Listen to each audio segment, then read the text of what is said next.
Your accomplishments, every single year, you seem to be nominated, shortlisted, or win awards for journalism.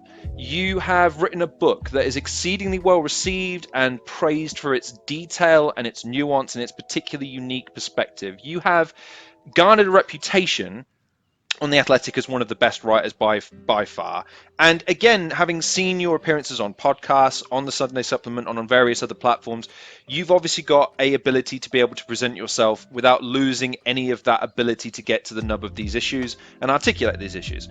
I guess what I want to ask, and especially consider again the fact that you speak a number of languages and you've studied them extensively, and you still don't give yourself credit when you go to countries and go, yes, but the accent is a little different, so it's a bit difficult to. Listen, you do a lot better than 99% of us, trust me. My question is, how would you summarize your career thus far in terms of what your aspirations were when you started and where you want to ideally end up? Thank you. That's very kind. It's all in writing. You can listen. You want to go to LinkedIn? I'm not just kissing his ass. Look, there's 1, 2, 3, 4, 5, 6 awards just off here, and I'm sure there's more that they've not published. You've got 1 million awards. I've got 1 award that I gave myself for being good. That's the only award I've ever been given, and it has first on it, but only because I took the second place sticker and put first place on it. Anyways, your aspirations when you started. To where you are, because those can change through time. Obviously, when you see what the possibilities are, and you have setbacks, you have progressions. Like how do you see yourself now versus when you started, and where you ultimately want to put yourself? Yeah, I mean, when I started, I didn't set out like thinking I want to be this, right? And it was really just I'd never really thought about being a journalist as a kid. I suppose the only thing that I did do, like I did, looking back, like I was like a 12-year-old kid buying newspapers. That's quite weird. To be fair, like I would, before I would get the school, I'd walk to the bus stop in the morning, and I would always like buy a couple of papers and just read the sports pages on the bus on the way to school. So that I suppose was a bit of a sign, but that was more like as a football fan. I wanted to know what was going on, and I wanted to be able to like tell people in the playground, no, they're going to sign him. No, they're going to sign him. They're going to get him. They're going to get him. He's going to get sacked, and pretend that I'd come up with it, and that I just knew was a 12-year-old. But then when I was about 16, I went in on work experience to the Daily Mail for the first time. I was really lucky that a friend of mine at school had started a blog. And when they first started it, they said, "Oh, Adam, why don't you write something? You like football as well. So it's not just me that's doing it." And I said, I basically, I think, just took the piss out of him. And was like, get a life, let's just go and play instead of writing about it. And anyway, so eventually I did. And I think like one of the first pieces I wrote, I sent it to Lee Clayton, who was head of sport at the Daily Mail at the time. And he let me go in. He, gave me back like probably a 1,000-word email. I've still got it somewhere, actually, just with loads of advice and feedback. And he basically ended the email saying, if you ever fancy coming in for the week to see, if you want to see what it's like in a newsroom, what, the kind of things that we do on sport, then come in. And I was lucky because I grew up in Manchester, but I have an uncle that lives in London. And, for people who don't have family in London, work experience in journalism is really, really difficult if you aren't financially comfortable, because it's expensive, right? You're talking expensive trains, expensive hotels, and you even just to have an opportunity like that, you need that certain level of luck or privilege to be able to make the most of it. So I went in for a week, and I just loved it.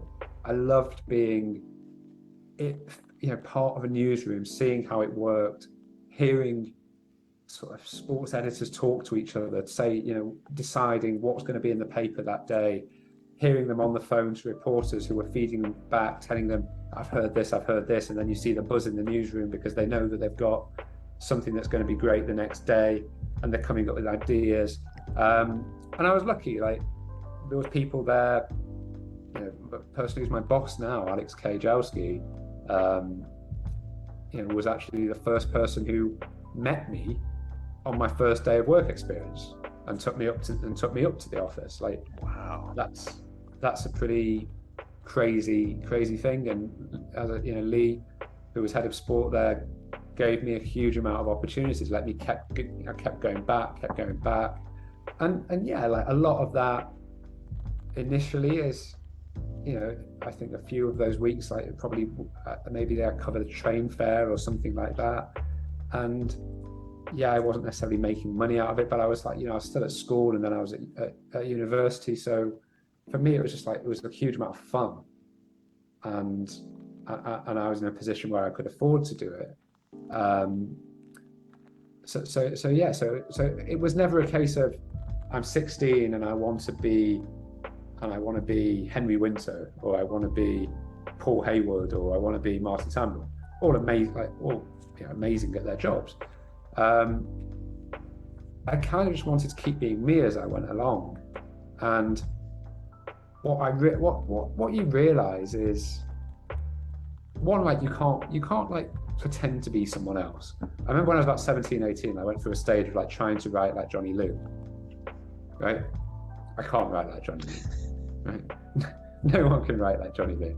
But I remember like reading all his pieces and like sitting there, like when I would be writing a piece, trying to come up with like a turn of phrase or you know, that little bit of flourish of a Paul Hayward, a Johnny Liu, I suppose Marina Hyde, you know, Martin Samuel, these wonderful, colourful writers that are really writers, right? Like people say you know, people sometimes say they're a sports writer. No, they are sports writers, right? They are the writers.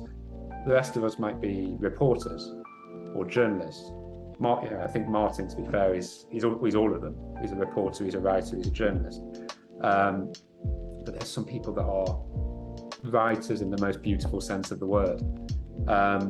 So as I went along, I was looking, okay, so what can I do that's different? And one of the things that I could do was speak languages. And indeed, yeah. And I'd studied languages at school. I was then studying French and Spanish at university, and it meant that I would have a year abroad. So I'd have 6 months to study in Spain, 6 months to study in France. And I used that time to, basically, I would send ideas to the sports desk at the Daily Mail and say, why don't I go and do like the backstory of David De Gea's life? This is like 2014 when he's sort of really starting to emerge. I'll go and speak to his old PE teacher, his coaches, his best friends, anyone who's ever worked with him basically in Madrid, and do that. And what I found was that I just started building contacts and relationships, and I found that agents and players would be that not always, but like that 10% more receptive if you're writing to them in their own language, and they know that you're British as well. Like it feels like you're making a bit of an effort. It doesn't always work, yeah. But there was an advantage. So that was like one way that I was able to stand out. That's where the book came in a little bit as well. And then as I kind of grew with experience, you start to discover it might be different skills, or it might be different experiences.